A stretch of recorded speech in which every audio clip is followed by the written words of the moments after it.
నంద్యాలలో డొక్కా సీతమ్మ మధ్యాహ్న భోజన పథకం ప్రారంభమైంది. బాలికల ప్రభుత్వ జూనియర్ కళాశాలలో భోజన పథకాన్ని మంత్రి ఫరూక్ ప్రారంభించారు. విద్యార్థులతో కలిసి మంత్రి ఫరూక్ భోజనం చేశారు. కార్యక్రమంలో కలెక్టర్ రాజకుమారి, విద్యాశాఖ అధికారులు పాల్గొన్నారు.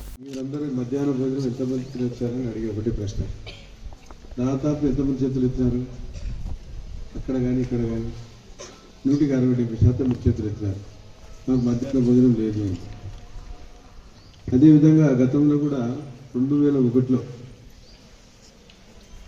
ఇదే టైంకి ఇంకా లేట్ అయింది బాగా నాకు మున్సిపల్ హై స్కూల్ అజమాయిషి మున్సిపాలిటీ చూసుకుంటుంది, ప్రభుత్వానికి సంబంధం లేదు.